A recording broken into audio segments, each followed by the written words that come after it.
After months of uncertainty, the Pittsburgh Steelers are officially starting their 2020 season tomorrow night in New York. Today, we'll preview that matchup against the Giants and look back on an unprecedented training camp. We'll also talk to Charlie Batch about what changes to expect in the first Steeler game ever without fans in attendance. The wait is nearly over. We are all ready for some Steelers Kickoff.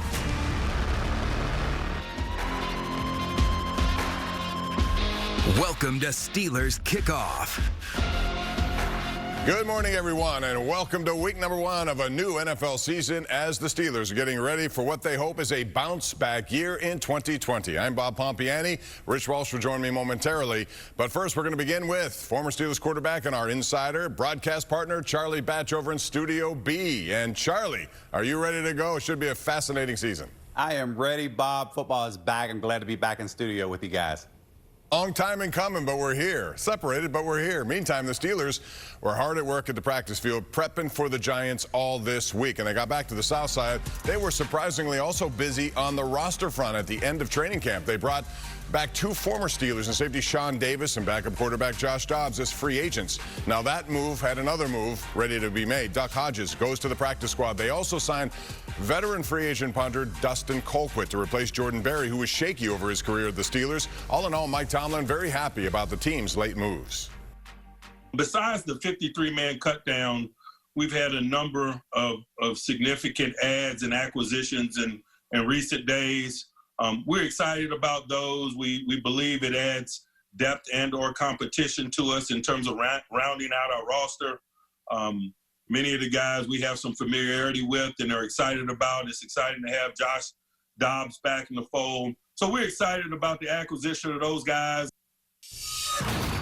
Well, all right, late this week, our Steelers insider Jerry Dulac of the Post-Gazette reported that starting guard David DeCastro will not play due to a knee injury that really has hampered him most of this camp, so he hasn't practiced at all. And losing a player of DeCastro's status is never good, Charlie, but how do you think the Steelers will overcome that? Stefen Wisniewski is going to start in his place. Yeah, and this is the reason why Stefen was brought to the Steelers, not necessarily for David DeCastro, but Matt Fowler with the loss of Ramon Foster battling with him with that left guard. But for David to miss time, this is where you know something is a little bit more serious to go on, because this is a guy who never misses time. They also have a new starter at right tackle this week. You mentioned Fowler. He moves over to the left. Zach Banner won that job over Chuks Okorafor. Your impressions of him, and do you think starting him was the right call? I do think it was the right call. Zach is a guy who's getting better over time. He won the starting or the swing tackle job last year over Chuks. So it doesn't surprise me coming into this year that he was going in there and battling for that starting job and ultimately came out on top. He's a big guy. There's no doubt about it. Pretty good in run blocking. We'll see how it goes tomorrow in that start against the Giants. Meanwhile, there was plenty of storylines throughout this unprecedented training camp here in 2020. Joining me now, Rich Walsh, with a look back on some of the highs and lows of this abbreviated preseason. Rich, what's going on? Well, Bob, this summer, the Steelers endured a training camp like we've never seen before and hopefully we'll never see again. And like every team in the NFL, the Steelers had to improvise and adapt to the COVID-19 restrictions. It wasn't easy despite all the disruptions. Their extended training camp wrapped up with very little turmoil. A surreal training camp began in late July when the Steelers rookies were the first to arrive at the newly transformed Heinz Field practice complex. Long time no see, man. Glad to be with you guys. Glad to get this process started. It is a unique circumstance, but it's unique for everybody. And we're all kind of feeling our way. I know one thing, I speak to the group when I express the sentiment that we're all excited. That excitement came with a bit of anxiety. In early August, a few prominent players, including James Washington and Jalen Samuels, tested positive for COVID-19 when they checked in and weren't allowed to begin practicing for several days. But compared to the rest of the league, the Steelers had very few COVID-related issues in camp. In fact, they were one of only 3 NFL teams not to have any players opt out of the season, which is certainly a relief considering they do have a few key players with previous health concerns like Cam Hayward and James Conner. You know, I just felt comfortable with it. You know, I thought it would be beneficial for me to play, and you know, I'm excited. You know, I'm all in, and I know I'm a high-risk athlete, but going in this year, I want to make sure I'm 100% in this. COVID issues aside, the big story in camp was the return of quarterback Ben Roethlisberger. After not throwing a pass at Heinz Field in almost a year, Roethlisberger returned on August 3rd and fired up Steeler Nation with his comments afterward. That was definitely a motivating factor, was coming back and showing that I still have it in the tank. I still have a lot to give this team. I still have a lot to give the fans, and I still want to win Lombardis. And I say that with a plural on the end. All in all, the Steelers' preseason has to be considered a success, although their head coach wasn't necessarily ready to claim victory. I like the growth that I've seen from the guys individually and collectively, but it's far from over. It needs to continue into next week and beyond as we get started with this journey. All right, the weird preseason led to some roster surprises. We mentioned Josh Dobbs. He rejoined the team. To make room for him, Duck Hodges was cut and placed on the practice squad. Maybe the biggest surprise was letting Ryan Switzer go. He seemed to have a pretty decent camp and also has a good relationship with Roethlisberger. Not many undrafted free agents were expected to make NFL roster this season, but the Steelers had one. Corner James Pierre broke that trend. Also, draft pick Antoine Brooks was placed on the practice squad. There are a limited number of reporters allowed to cover training camp, and luckily for us, Jerry Dulac was one of those. So, Jerry, in your opinion, who stood out the most to you over the past couple of months, especially when it comes to the wide receivers and defensive backs? Well, I'll tell you, Rich, there's no mistaking it would be hard to miss Chase Claypool and what he was able to do, the way they got him involved, but more importantly, the plays that this guy made, whether it was the leaping catches, whether it was the slants over the middle. Rich, I'm not sure. I've seen Ferraris go 0 to 60 as fast as this guy. He gets the top speed for a big man as fast as anybody I've ever seen. So it was hard to miss him. But I'll tell you another guy in a short amount of time, you mentioned wide receivers that made an impact quickly, was Ray McLeod. I mean, they just signed him in mid-August. He was another guy who made a quick instant impact with the coaches. Well, you were right. There was some serious buzz about Claypool and Eric Ebron when they added these guys and watching them after practice. Were you impressed? I know they stood out during practices to me, the ones I was there that I covered. How do you think they fared? Well, I will say this about Eric Ebron, Rich. You know, Vance McDonald's this type of guy, when you get him the ball in green space, he can run. He could run over people. Eric Ebron is like a wide receiver. He'll go down the numbers, he'll go down the seams, and he'll catch the ball deep down the middle. I mean, he looks like a wide receiver. And you'll notice the difference between the two. I think it's a good compliment for each one because they bring two different skill sets. But Eric Ebron is a guy who, if he stays healthy, he's going to make a lot of plays down the field for this football team.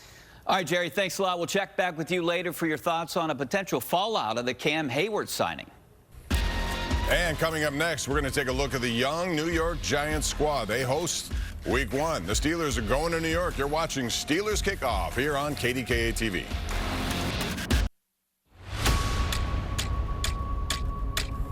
Every year, we come together as a team, working towards a common goal, a standard set by one family. 2 historic venues. Welcome to Heinz. Just 3 head coaches in over 50 years. Let's go! 4 championships in 6 seasons. And the Super Steelers. 5 decades of success. Rush the quarterback. 6 Lombardi trophies to remind us. 7 is the next step.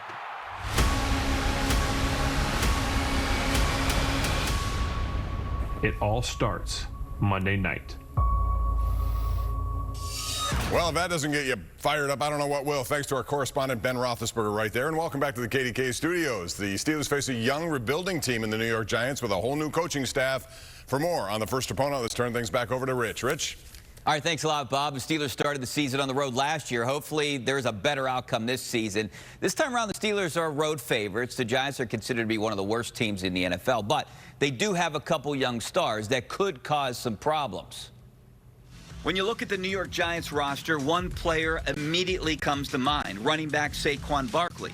Barkley won the Rookie of the Year award after his first season in 2018, but last year, he was dealt with some injuries and his production slipped. Still, he remains one of the top offensive weapons in the NFL, and he's been working on becoming more of a factor in the passing game this year. You know, the opportunities that I do have to have an impact in the game, in the pass game, I have to take advantage of. But that's something, like I always say, I always want to improve on my game, and that's something that I really focus on, not this year, but every year. Quarterback Daniel Jones was the butt of several draft day jokes last year, but he actually showed promise as a rookie and could give the Steelers a challenge Monday night. But the problem for both Barkley and Jones is the line playing in front of them. Veteran tackle Nate Solder opted out this year, leaving an already weak unit even more depleted. Last year, Jones was sacked 38 times in 13 games and led the NFL in fumbles, something T.J. Watt and Bud Dupree are surely aware of. The Giants do have some receiving options like wideout Sterling Shepard and a really good tight end in Evan Ingram, so they aren't without weapons on offense. On the other side of the ball is where the Giants are expected to struggle. They finished 30th overall in team defense last year and didn't make many moves to get better in the offseason. They did sign a few free agents like defensive back Logan Ryan and linebacker Blake Martinez from Green Bay, but Martinez has been hampered with injuries this preseason and may not be a factor. They also lost two key players to injury within the past 2 weeks in linebacker David Mayo and rookie safety Xavier McKinney. Perhaps most importantly, the Giants are operating under a new coaching staff, including rookie head coach Joe Judge. Judge served under Bill Belichick for several years, so he's familiar with Big Ben and company, but talent wins games, not familiarity, and Judge doesn't appear to have the same level of talent as he had in New England. So Judge may have his hands full in the Big Apple as a rookie head coach, but at least he's been keeping things light. He got personally involved in a loose ball drill last week, showing his team he wasn't afraid to get down and dirty with the boys. Now, Charlie, you've seen your share of football practices with the Steelers. Have you ever seen Mike Tomlin get muddy like that in practice? I've never seen that by Coach Tomlin. This is something that really, when you look at what Joe Judge is doing, he's kind of trying to buy in with his team, letting them know, hey, I'm not asking you to do anything that I wouldn't do. So good for him. Unfortunately, we haven't had those stories with Mike Tomlin. All right, Charlie, let's talk about Saquon Barkley. This is a guy who's extremely important. I think he could be a player of the year on offense, the way he carries the ball and what we expect. Let's talk about him and how difficult will it be to contain him. Yeah, it's going to be difficult. You know about the speed and the quickness that he has there inside the tackles and out. One thing you can't simulate in practice is game speed, and this is what you're seeing right here. The one thing that the Steelers can take advantage of in the passing game, so Keith Butler has to figure out a way to keep Saquon Barkley inside to block, and if that's the case, look for Vince Williams to take advantage of that matchup getting to the quarterback. Charlie, I want to talk about the fans. There won't be any fans in the stadium tomorrow night. We don't know when and if that will happen this year. What adjustments do you think the team will need to make, if any, without crowd noise? Yeah, I don't think it's going to be that difficult. Ben Roethlisberger he's a Mid-American guy just like I am, Eastern Michigan and Miami of Ohio, respectively. So we're used to not playing in front of a bunch of fans. We're typically 15,000 or less. So this isn't going to be a problem for Ben Roethlisberger. All right, Charlie, thanks very much. Coming up next, we're going to take a deep dive into the running back room with another edition of The Standard. Keep it locked right here on KDKA. It's Steelers Kickoff 2020.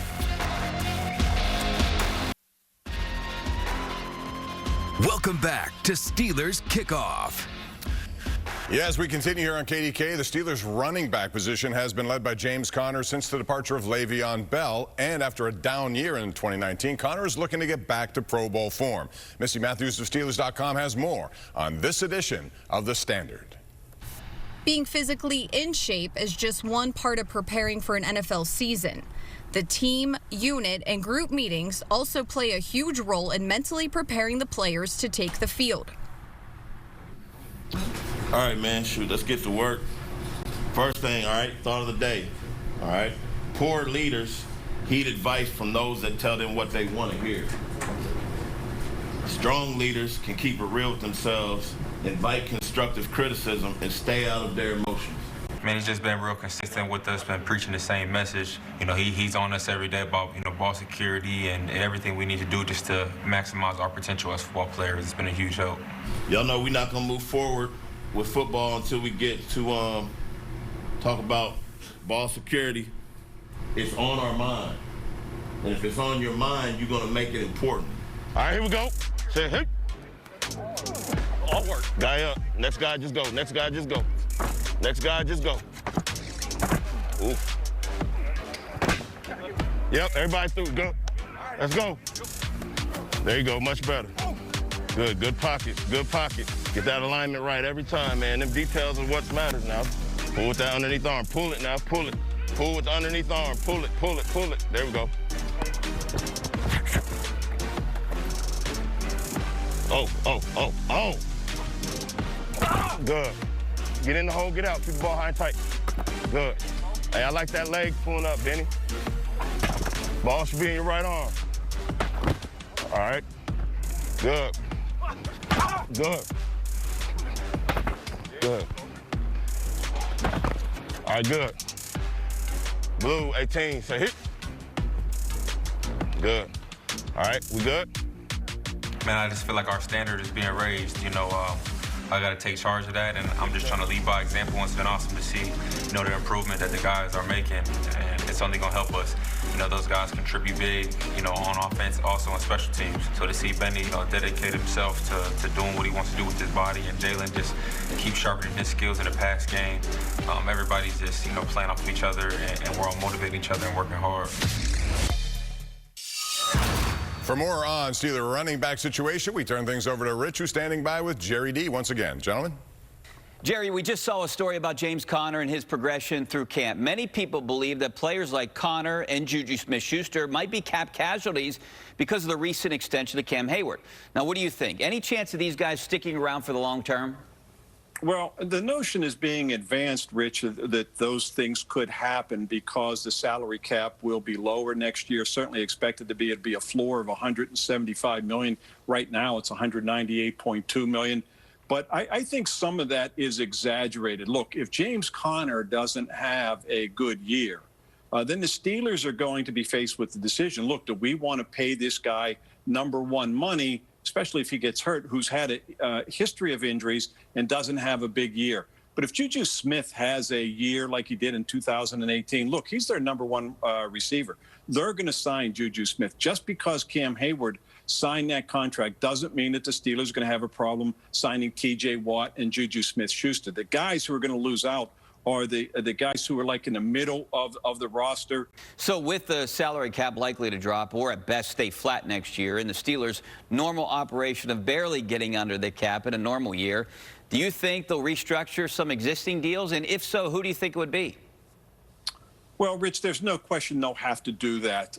You know, Ben Roethlisberger's contract will be one. Cam Hayward's contract will be another. But I will say this, Cam Hayward's contract is backloaded. But they restructure contracts all the year. Rich, the Steelers are the best in the league at navigating and manipulating the salary cap. And even though it's going to be tough next year, they will find a way to do it and stay competitive. They always do.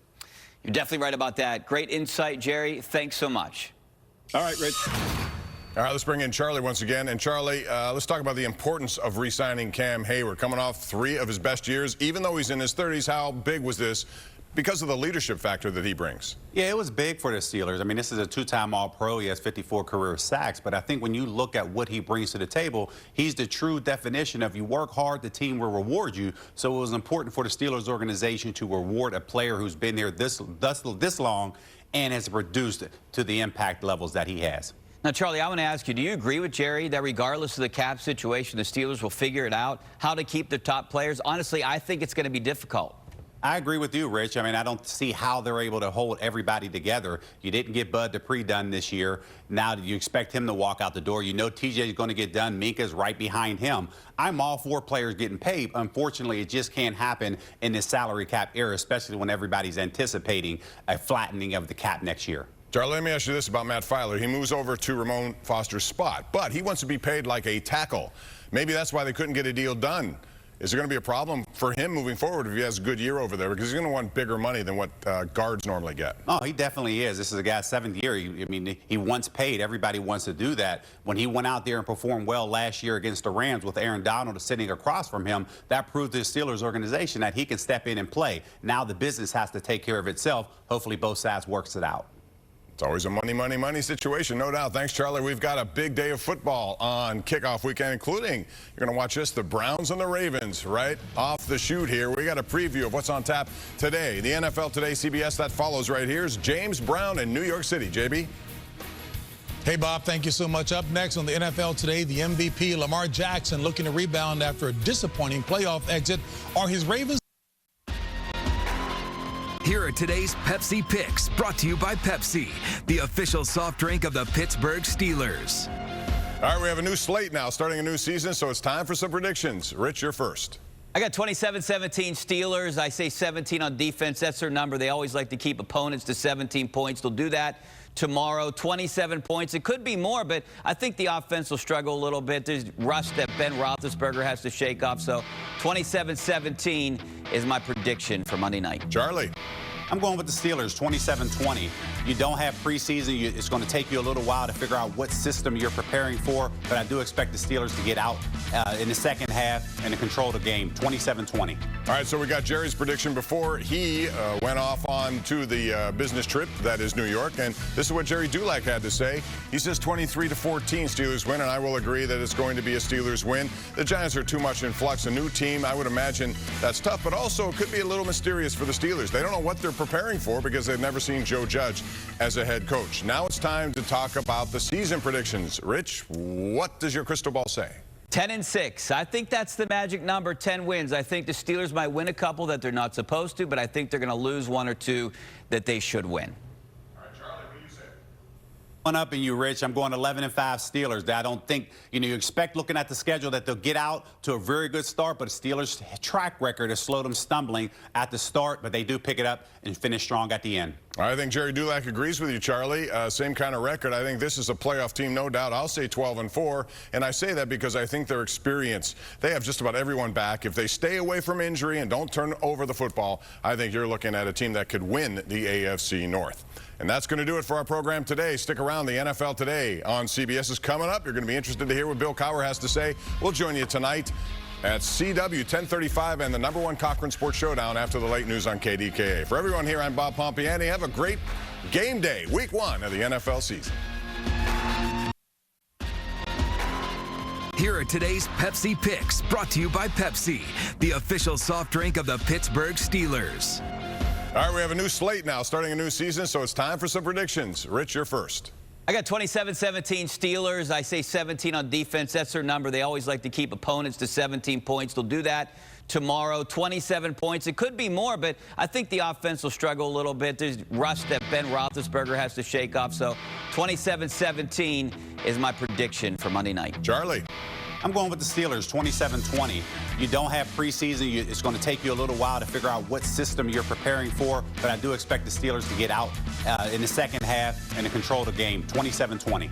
All right, so we got Jerry's prediction before he went off on to the business trip that is New York, and this is what Jerry Dulac had to say. He says 23-14 Steelers win, and I will agree that it's going to be a Steelers win. The Giants are too much in flux. A new team, I would imagine that's tough, but also it could be a little mysterious for the Steelers. They don't know what they're preparing for because they've never seen Joe Judge as a head coach. Now it's time to talk about the season predictions. Rich, what does your crystal ball say? 10-6. I think that's the magic number, 10 wins. I think the Steelers might win a couple that they're not supposed to, but I think they're going to lose one or two that they should win. All right, Charlie, what do you say? One up in you, Rich. I'm going 11-5 Steelers. I don't think, you expect looking at the schedule that they'll get out to a very good start, but the Steelers' track record has slowed them stumbling at the start, but they do pick it up and finish strong at the end. I think Jerry Dulac agrees with you, Charlie. Same kind of record. I think this is a playoff team, no doubt. I'll say 12-4, and I say that because I think their experience, they have just about everyone back. If they stay away from injury and don't turn over the football, I think you're looking at a team that could win the AFC North. And that's going to do it for our program today. Stick around. The NFL Today on CBS is coming up. You're going to be interested to hear what Bill Cowher has to say. We'll join you tonight at CW 1035 and the #1 Cochran Sports Showdown after the late news on KDKA. For everyone here, I'm Bob Pompeani. Have a great game day, week 1 of the NFL season.